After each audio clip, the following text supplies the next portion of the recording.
Chasya Bharata Sampadam Asayim.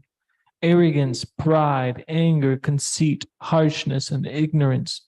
These qualities belong to those of the demoniac nature, O son of Pritha. Text 5. Daivi sampad vimokshaya nibandhaya surimatha ma shrucha sampadam daivim abhijato sipandava. The transcendental qualities are conducive to liberation, whereas the demoniac qualities make for bondage. Do not worry, O son of Pandu, for you are born with the divine qualities. Text 6. Prabhuta sagaloke smindaiva asara evacha daiva viskarasya prokha asuram padameshinu. O son of Pritha, in this world, there are two kinds of created beings. One is called the divine, and the other demonic. I have already explained to you at length the divine qualities. Now hear for me of the demoniac. Text 7. Pravritim cha nivritim cha janana vidur asuraha nashocham na pichacharo na satyam teshu vidyate. Those who are demoniac do not know what is to be done and what is not to be done. Neither cleanliness, nor proper behavior, nor truth is found in them. Text 8. Asatyam apratishtam te jigad ahur anishvaram aparaspara sambhutam kim anyat kama haitukam. They say that this world is unreal, that there is no foundation, and that there is no God in control. It is produced of sex desire and has no cause other than lust. Text 9. Etam drishtim avashtapya nashtatmano upabhutaya prabhavanti ugra karmana kshayaya jagato hitaha. Following such conclusions, the demoniac who are lost to themselves and who have no intelligence engage in unbeneficial, horrible works meant to destroy the world. Text 10. Kamamashtrita dushpuram tampamanamadan vitaha mohadrihita sadgrahan pravartadeshu chivrataha.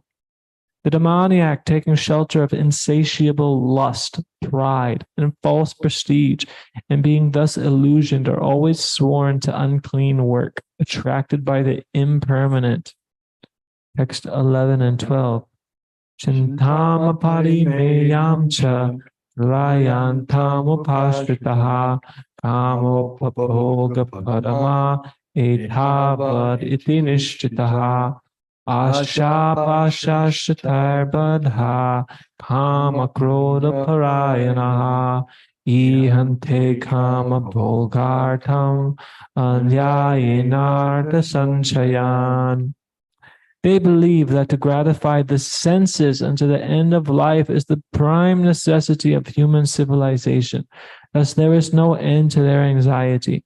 Being bound by hundreds and thousands of desires, by lust and anger, they secure money by illegal means for sense gratification. Text 13 through 15.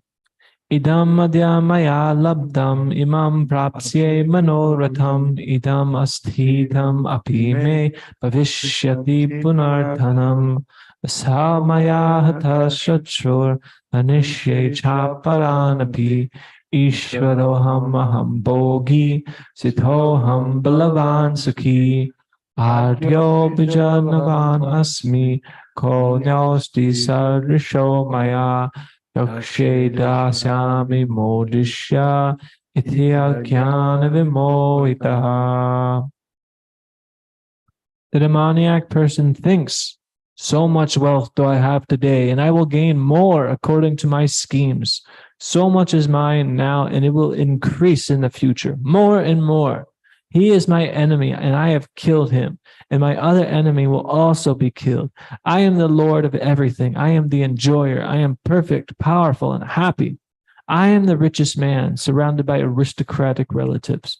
There is none so powerful and happy as I am. I shall perform sacrifices. I shall give some charity, and thus I shall rejoice. In this way, such persons are deluded by ignorance. So we can go back to text 4. Tampodarpo bimanascha krodhapayusham evacha agyanam chapi jatasya partha sampadam asarim. Somebody like to read the text and purport for us, please? Bhakti away.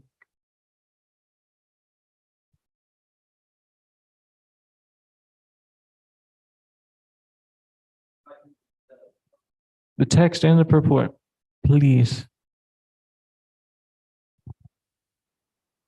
Text 4. Arrogance, pride, anger, conceit, harshness, and ignorance.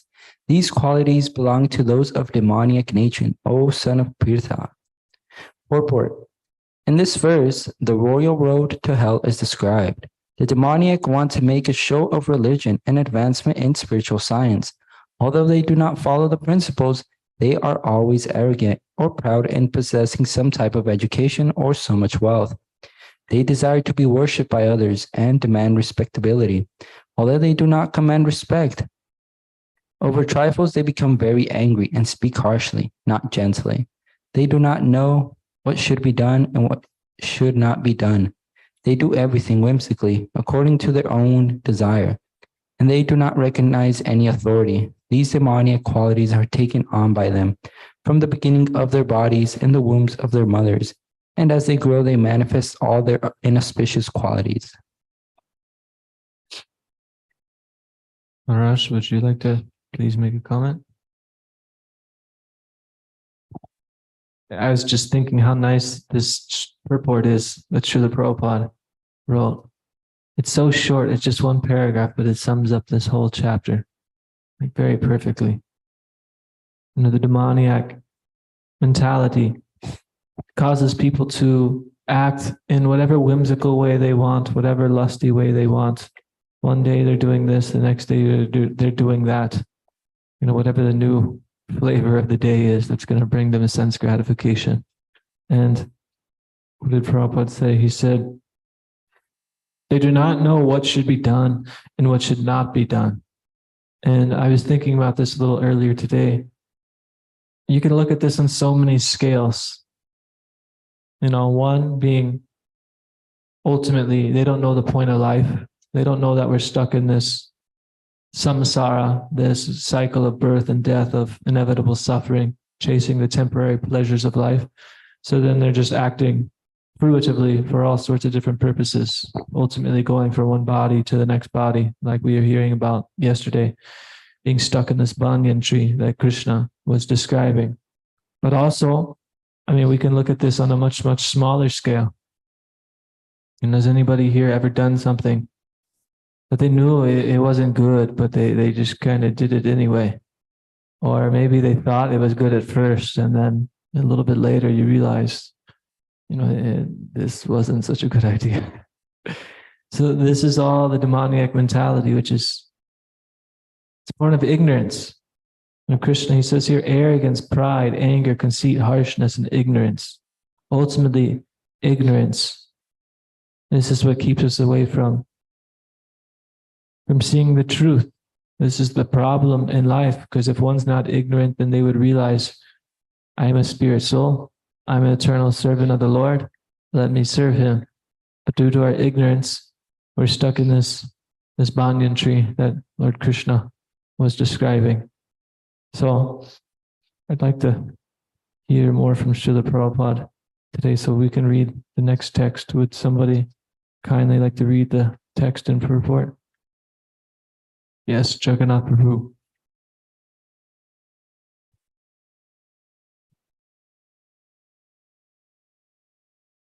The transcendental qualities are conducive to liberation, whereas the demonic qualities make for bondage. Do not worry, O son of Pandu, for you are born with the divine qualities. Report. Lord Krishna encouraged Arjuna by telling him that he was not born with demoniac qualities. His involvement in the fight was not demoniac, because he was considered the pros because he was considering the pros and cons.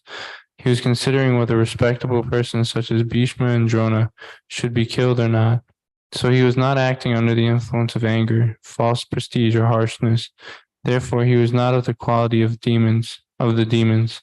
For a Kshatriya, a military man, shooting arrows at the enemy is considered transcendental, and refraining from such a duty is demoniac. Therefore, there was no cause for Arjuna to lament. Anyone who performs the regulated principles of the different orders of life is transcendentally situated. This is a very nice point. Prabhupada states that for Kshatriya, shooting arrows at the enemy is considered transcendental, and refraining from such a duty is demoniac. Now, this reminds me, I was just reading in the 6th canto of the Srimad Bhagavatam, the pastime of Vritrasura. Does everybody know of Vritrasura? Few devotees. Well, it's a very long story, but in brief, there's a battle between the demigods and demons, and Indra, fearful of losing his position of being the king of the heavenly planets, the king of the demigods, he committed an offense to his guru. You know, his guru walked in the building. He didn't offer him any obeisances. He didn't offer him respects. He didn't acknowledge him at all. So he offended him. This created a disturbance in the power, the balance of the demigods and the demons. So Indra, he went to Brahma to see what to do, and they recommended that he get this new guru, this spiritual master, to perform sacrifices and guide him, which is, his name was Vishvarup. And the condition was that this Vishvarup was born of a demoniac family. So he would be favorable and do his service and give the results of the sacrifices to the demigods, but he would also give part of the results to the demons, just because that's how he was naturally inclined. So Indra saw that he gave this results of the sacrifice to the demons also. And you know what he did? Whoosh! He cut off his head. Not just one head, 2 head, 3 heads, I believe he had. So then Indra, he got the offense of killing a Brahmana, which is a very serious offense. I mean, I could go in the whole details of the pastime, but the point of what we're getting to is that Vishwarup's father was very distressed that his son was killed under improper circumstances. So he created a sacrifice to create a being would ultimately kill Indra. So he was chanting the mantras and doing the whole fire yagya, the whole sacrifice. And when he was chanting the mantras, he mischanted the mantra. See, Sanskrit is very specific. You know, we see the little lines over the letters. We see the dots, the dashes. All of these are indicating that your tongue, your mouth is in a specific place to make a very specific sound. You know, in our English language, you have one word and then another word, and you know, similar on paper, but unless you actually know how to pronounce them, you could be way off. So Sanskrit is not like that. But anyways, when he was chanting this mantra, he chanted like a long A instead of a short A. So instead of creating an enemy of Indra that would kill Indra, he created Indra's enemy, somebody that would ultimately be killed by Indra. But anyways, this being was born from this fire. He was vicious, he was ferocious, he was huge. His name was Vitrasura. He was a big, gigantic, very powerful demon, and he was trying to fight the demigods and take over for the demons.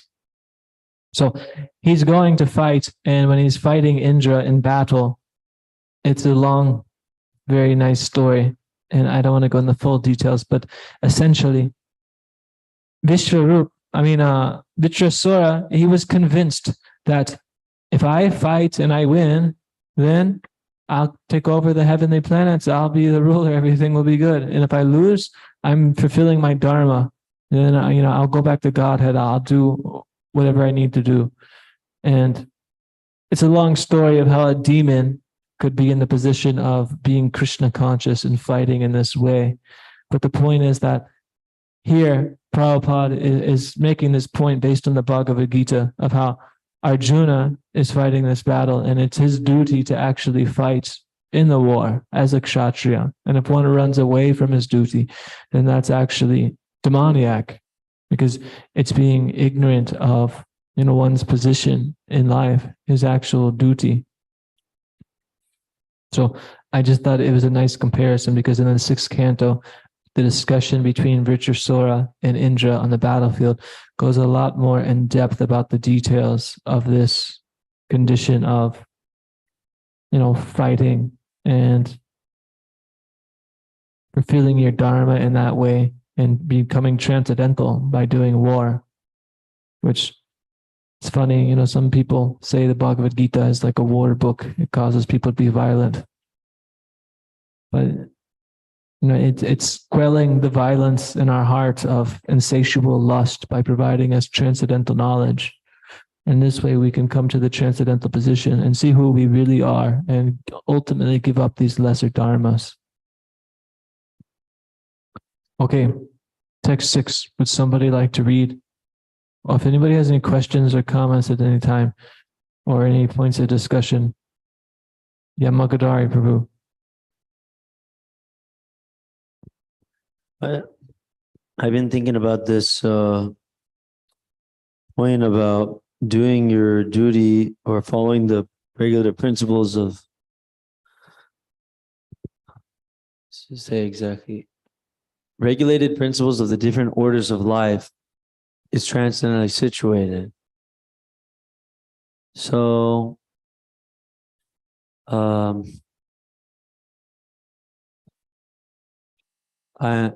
embodied, and my body has designations. According to those designations and my conditioning, then I have there's regulated principles which are prescribed for me.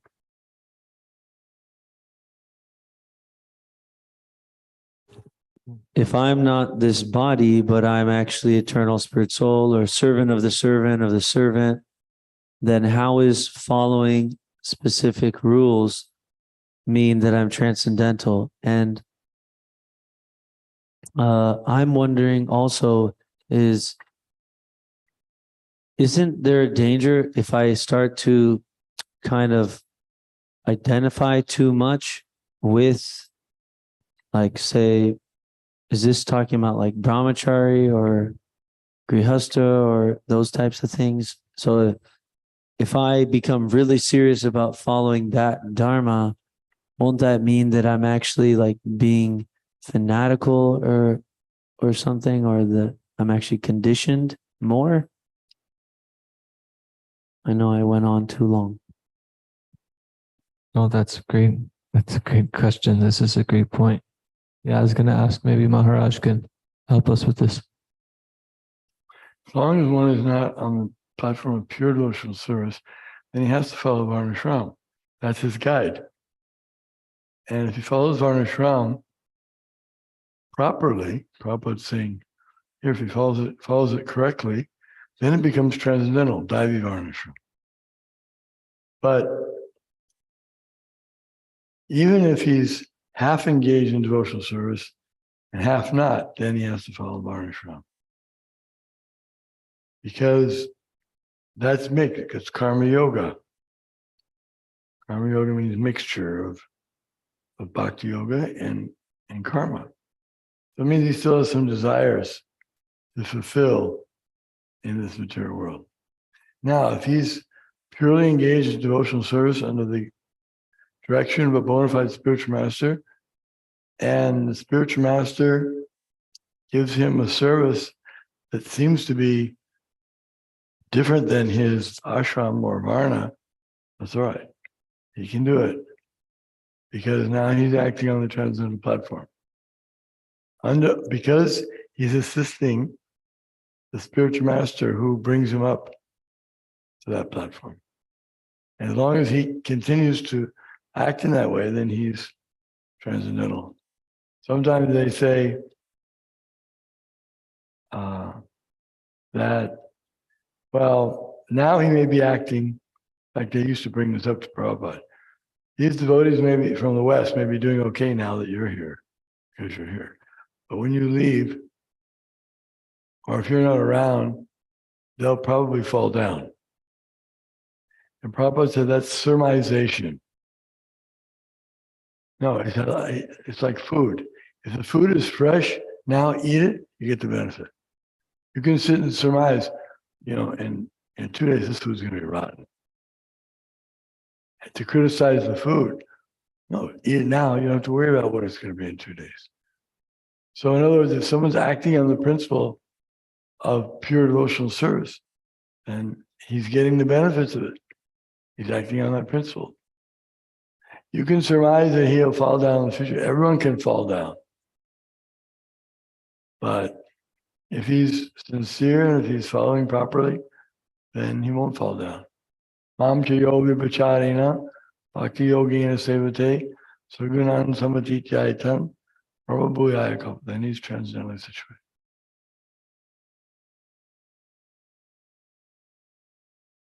So that's like in tandem with devotional service, but here the last sentence, Prabhupada says, anyone who performs the regulated principles of the different orders of life is transcendently situated. How is that so? Because somebody could be a Vaishya performing, his duty according to his Varna. But how is that being transcendently situated? Transcendently situated because that's his duty. And if he's thinking, I'm doing this for Krishna, it becomes transcendental.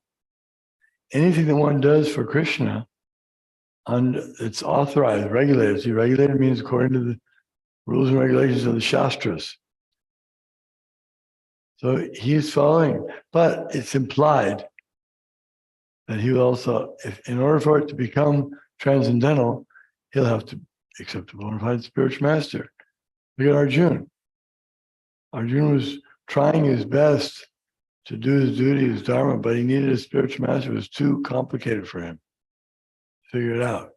So whether one is a brahmana, it's like the yogic brahmanas of Vrindavan. Krishna sent his coward boyfriends to them and asked them to give some foodstuffs for Krishna and Balaram who were nearby and hungry. They were brahmanas. They studied the Vedas, they chanted the shlokas, they knew very clean, they did all that. But they couldn't just understand that Lord Krishna is God and Balaram, personalities of Godhead, are nearby and they're asking for food. And so he said no. They said no, we have no food for them. It's not the right time to give the remnants away. They made didn't say directly, we're not going to give them any food. So they condemned themselves afterwards because they said, what was the use of our studying? What was the use of all of our austerities, our rituals, if we didn't know when to surrender to Krishna, what the goal of the Vedas is? So in order to follow the Varnashram correctly, Varnashrama Charvata Parushena Parakpuman Vishnu Aradite Panta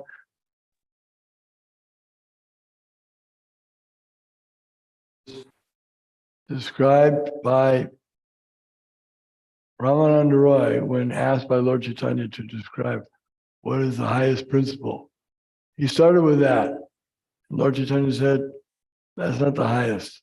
Can you go higher? And he went on, and basically it turned into devotional service. Pure devotional service, and then 5 different rasas and all different higher levels. But it began with Varnashram. For the ordinary man, he has to do that. And if he does it and he comes in contact with a pure devotee, then his karma yoga, he may be doing it as karma yoga or just karma even. It becomes karma yoga and then gradually becomes bhakti yoga and becomes pure devotional service.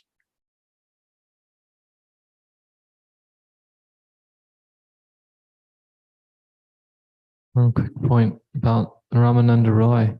He's a perfect example of somebody who is completely transcendental on the transcendental platform.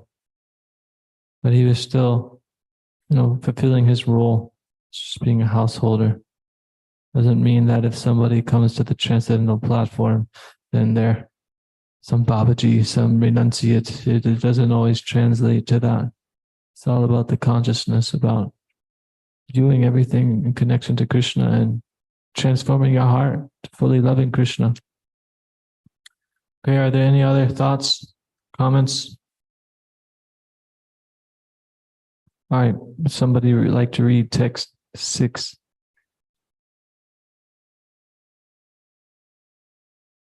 O son of Pritha, in this world there are two kinds of created beings. One is called the divine and the other demonic. I have already explained to you at length the divine qualities. Now hear from me of the demoniac. Purport. Lord Krishna, having assured Arjuna that he was born with the divine qualities, is now describing the demoniac way. The conditioned living entities are divided into two classes in this world. Those who are born with divine qualities follow a regulated life.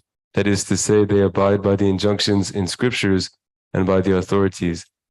One should perform duties in the light of authoritative scripture. And this mentality is called divine.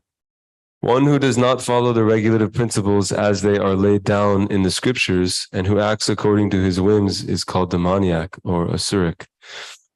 There is no other criterion but obedience to the regulative principles of scriptures. It is mentioned in Vedic literature that both the demigods and the demons are born of the Prajapati. The only difference is that one class obeys the Vedic injunctions and the other does not.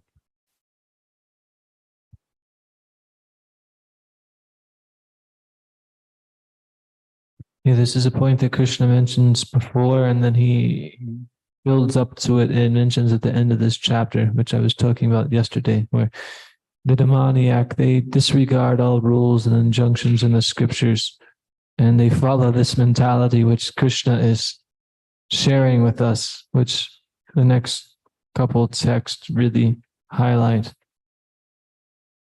There's no point in life. We can do whatever we want. The scriptures, that's just mythology, that's old history, that has nothing to do with the present day circumstances. And all this just makes the heart hard. It brings more pain and injustice. In the Mahabharata, which was written because in this day and age, everybody's born in the lower class of Shudras, of women, of, lesser class people. So the Mahabharata was compiled so that all these people who don't have a great intelligence can hear about what the highest dharma is, what the point of life is through, really dramatic unfoldings and dealings with all these great personalities, the Pandavas, Krishna, Kuru dynasty, which, leads up to this war that is fought on the battlefield of Kurukshetra. And there's always a big emphasis on acting in the proper way, what's pious, what's dharmically right according to the Shastra. And, as soon as one acts against that, their fate is almost doomed. It brings about ruination. There's offenses. Also, this reminds me of this pastime with Vitrasura. Indra was fighting Vitrasura. Ultimately, Indra killed him. I feel bad because I'm skimming over so many details and it's so great. I wish I could just tell the whole pastime, but it would take the whole class. But anyways, the point is, after Indra killed Vitrasura, then Vitrasura was a Vaishnava. He was a devotee. And Indra feared that he would get an offense. But all the demigods, they praised him because he killed the greatest demon that was causing havoc in the world. But Indra knew, oh no, I'm going to get an offense. And then after this, Indra saw this old lady, this old decrepit lady who was coughing up blood and sickly looking haggardly. And she's chasing Indra around. And Indra's running. And she's like, no, wait for me. And Indra just keeps running and running. This was the sinful reaction personified for killing a Brahmana. So similarly, everybody who's not following strictly the rules and regulations provided by the scriptures, or not taking shelter firmly of the lotus feet of a bona fide guru, of Krishna, then these sinful reactions are chasing us. Indra had some piety, so he could see and perceive that this offense was coming to him, and he was trying to run. But if we look into our heart, or if we look out into the world, we'll see that everybody's just swimming in a sea of these offenses, and this is causing the destruction of the world. So the devotee, he can see this. There's no random cause why. People are perplexed why the world is filled with obesity, or there's mass shootings going on, or pollution, or so much rapes and murders, and all these terrible things that are going on. A devotee can see that, you have karma, you're committing actions, and then there's reactions that's coming from previous lives. It's also collective karma, different people's karma and everything. They're placed in a certain area, and they have circumstances that happen to them, whether it be natural disasters or whatever it may be. So a devotee is not disturbed by this. Earlier on, Krishna, he says the wise, like the Brahmana, does not lament upon seeing dead person or living person, because he could see what's really going on, which is interesting, because after Vitrasura got killed by Indra, the Bhagavatam describes how Vitrasura, who was a demon, became a Vaishnava. Because usually a Vaishnava, a devotee of Krishna, is not attacking the demigods and trying to, rule the universe and favor the demons. So then it goes to just share this pastime of Maharaj Chitraketu, who was a devotee of the Lord, and he wanted to have a son, because he was, the king of kings. And what's a king without a son? Somebody to inherit the dynasty. So he got a wife, and they could not get pregnant. So then he got another wife, no pregnancy. Then he got another wife, and he ended up with, thousands of wives.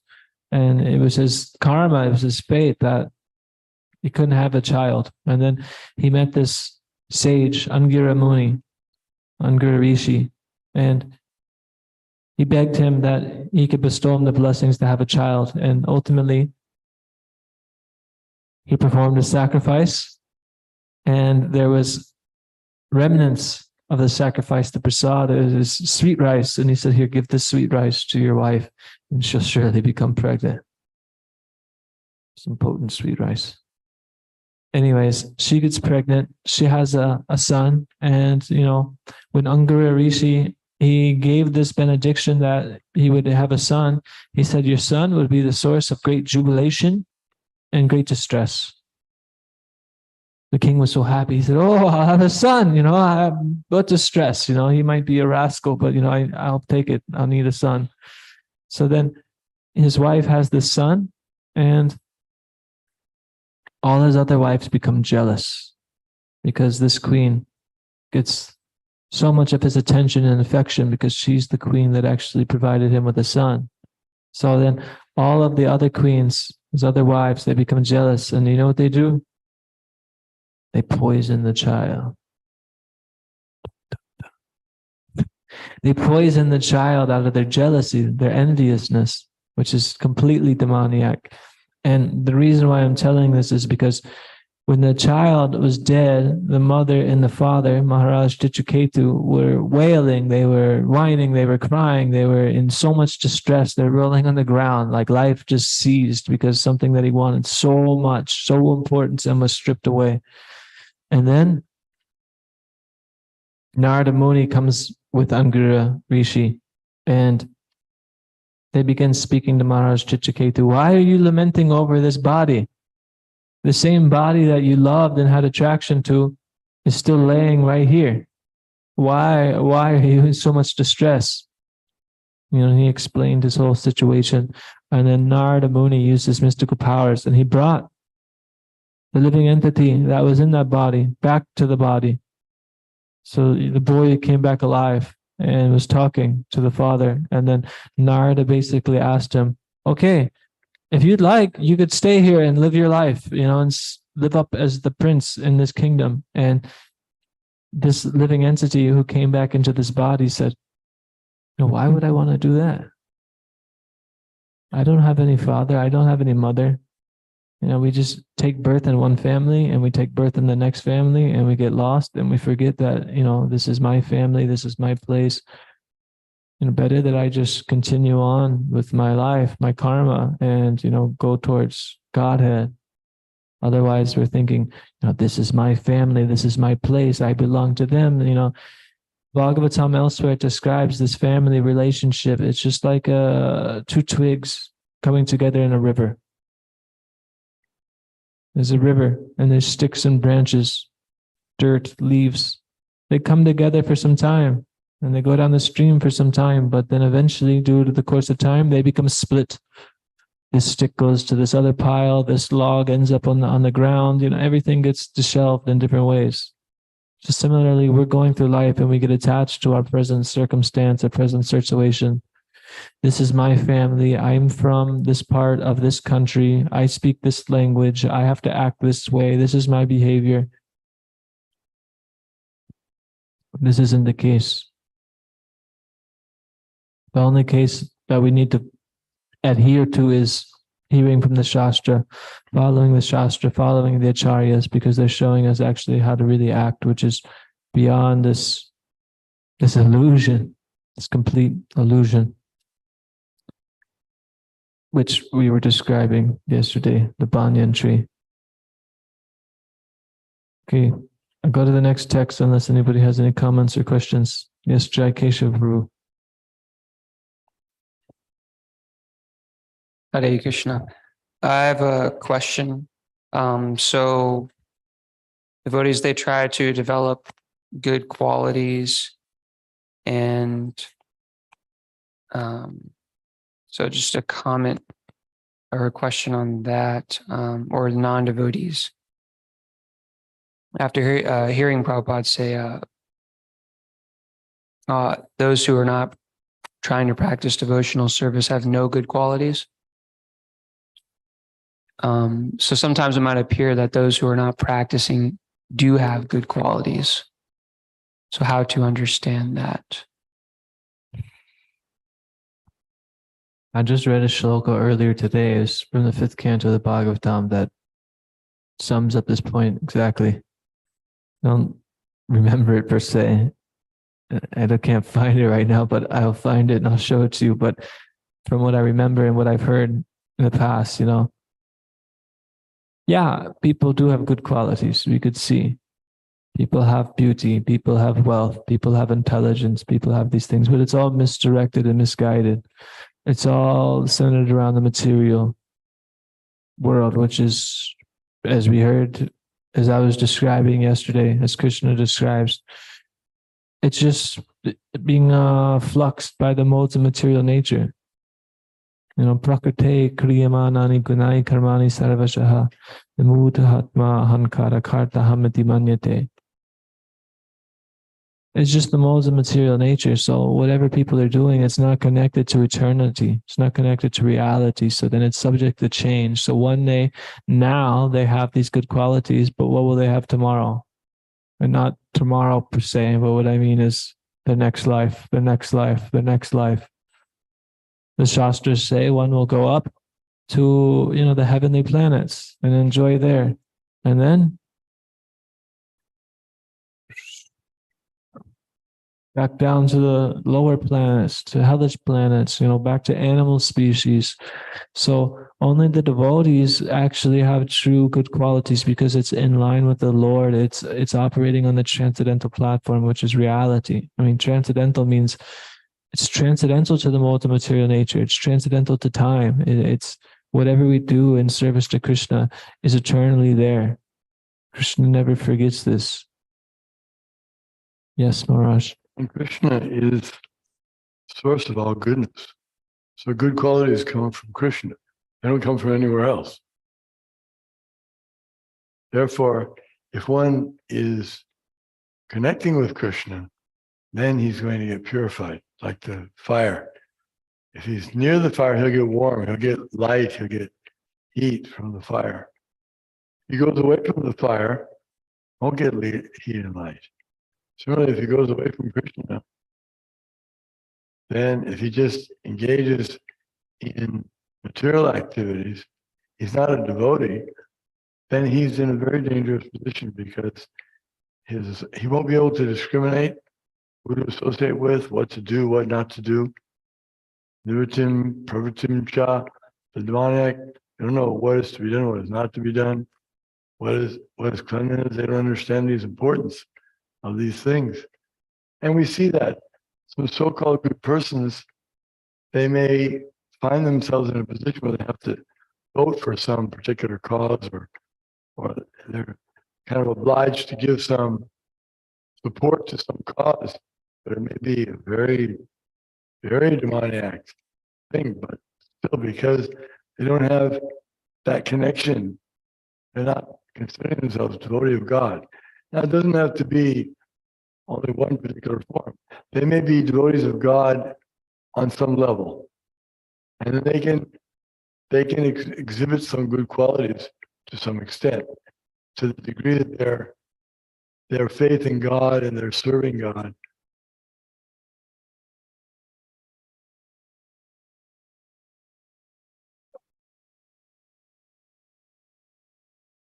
That's satisfactory. Yeah, I mean, sometimes I've heard devotees speak on this point and they completely shut it down. They don't have any good qualities at all. And like Maharaj was saying, all good qualities are coming from Krishna. You could see that they have them, but they're temporary. They're here one day, they're gone the next. Does anybody have any other comments or questions? Thoughts? Jagannath Prabhu.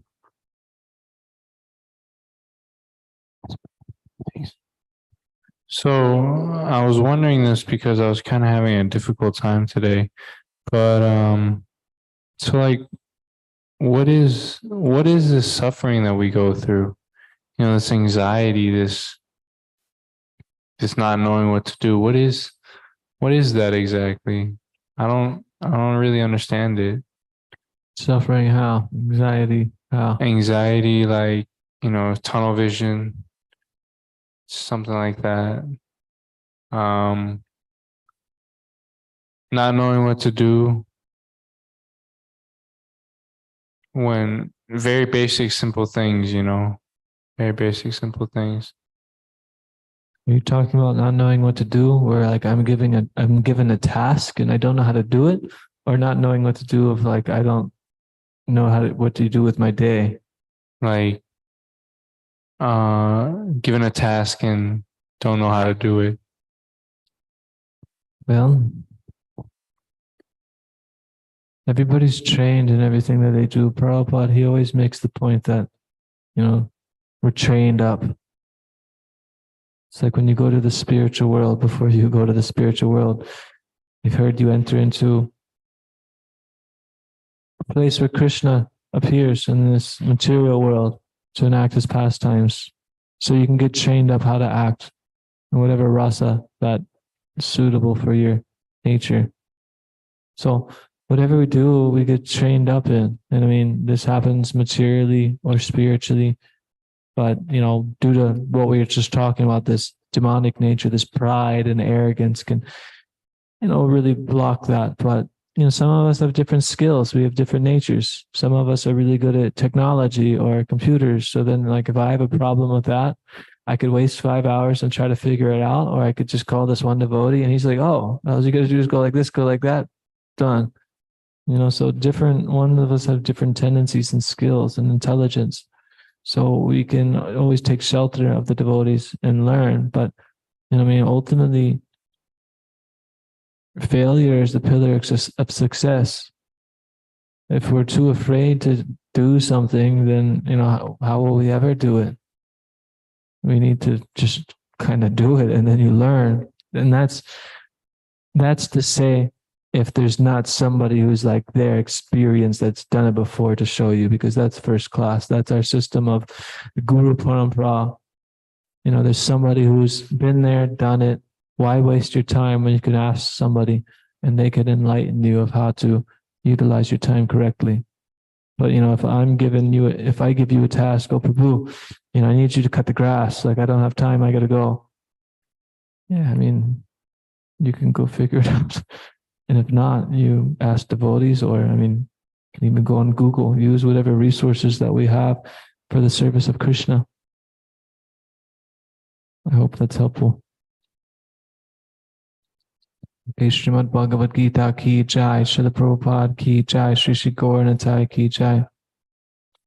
Pancha kapatarubhyas chakripasindubhyeva chapatitanam pavanebhyo vaishnavebhyo namo namaha.